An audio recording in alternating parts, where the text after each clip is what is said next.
Kemudian juga keadaan ekonomi, utangnya besar, keadaan kacau balau. Nah, saya sering ketemu orang bilang uang itu nggak penting. Nah, saya bisa pastikan bahwa orang itu pasti belum pernah nggak punya uang ya. Karena pada saat keluarga saya keekonominya hancur, itu jadi sering tengkar, semuanya stres. Dulu saya berpikir bahwa masa depan itu gelap. Karena saya kepikir gimana nih mau nyelesain utang yang besar seperti itu. Mau dicicil juga kayaknya nggak akan selesai itu seumur hidup. Jadi saya bersyukur sekali ketemu dengan bisnis ini, karena dengan bisnis ini satu demi satu masalah yang keluarga kami hadapin selesai. Hutang kami sekarang sudah lunas, rumah kita punya, kita bisa sering keluar negeri, sekarang BMW segala macam seperti mimpi. Jadi saya bisa bilang, kalau Anda punya impian dan Anda mau berjuang, perlu perjuangan jelas, tapi kalau Anda mau berjuang, ini jalan yang luar biasa, karena waktunya sangat singkat. Kalau Dokter Sur, apa yang memotivasi? Saya termotivasi walaupun kesibukan saya seabrek di ICU adalah kebebasan waktu dan juga hal yang terutama adalah membangun suatu aset. Yang seperti kita jelaskan tadi bahwa kita membangun aset di Tianxi dan Unicorn itu bisa bertahan lama dalam jangka waktu panjang. Dan itu bisa saya wariskan kepada anak cucu saya.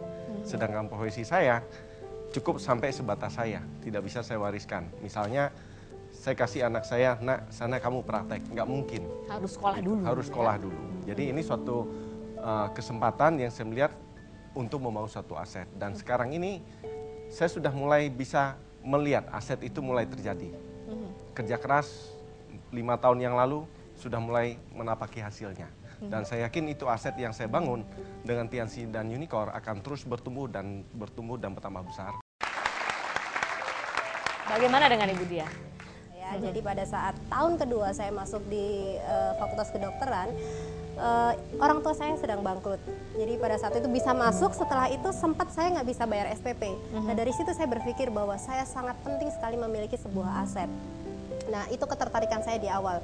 Jadi dengan melalui bisnis ini saya berpikir ke depan saya tidak boleh lagi memiliki masalah keuangan untuk keluarga saya.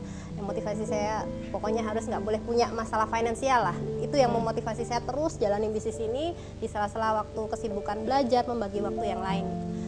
Melalui Tianxi dan Unicorn saya bisa mendapatkannya justru malah berlebih sekarang. Apa hasil yang sudah dicapai? Apa yang sudah diberikan kepada Ibu? Iya, saya bisa berikan rumah untuk beliau, jadi perbaiki renovasi rumah, kemudian saya ajak jalan-jalan ke luar negeri, jadi saya lebih banyak waktu untuk beliau lah. Kemudian apa yang beliau inginkan, alhamdulillah bisa saya penuhi. Kuliah selesai? Ya. Baik, tentunya kita harus menyimpulkan perbincangan kita pada hari ini, dan untuk itu kita akan dengarkan seperti apa kesimpulan yang diberikan oleh Bapak Helmi Atamimi, Ketua APLI, berikut ini. Saya perlu tegaskan di sini bahwa perusahaan Tianxi memang anggota APLI. Perbedaan antara MLM dan money game termasuk skema piramid adalah kira-kira sebagai berikut. Pada MLM yang baik dan benar, ada produk, ada barang yang dijual sampai ke tangan konsumen. Kalau pada money game, skema piramid, tidak ada produk yang dijual. Kedua, pada MLM, peluang untuk berhasil adalah dari atas sampai ke bawah. Dari leader sampai ke downline yang paling rendah. Peluangnya untuk berhasil ada. Bahkan kalau downline kerja lebih keras dari upline, downline bisa lebih sukses dari upline.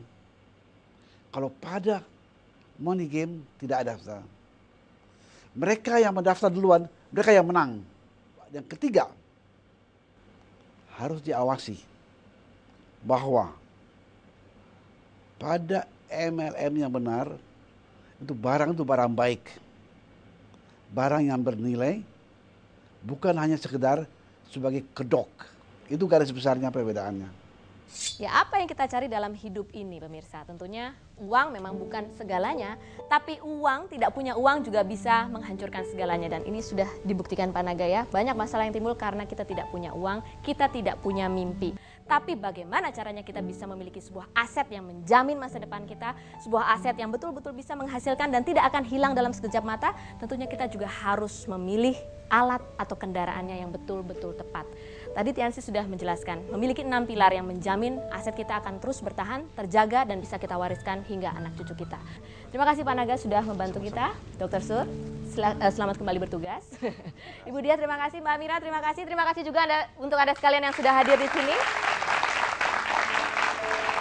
Terima kasih tentunya bagi Anda pemirsa yang sudah setia bersama kami dan nantikan kehadiran kami kembali minggu depan dalam acara Ada Apa Dengan MLM. Sampai jumpa.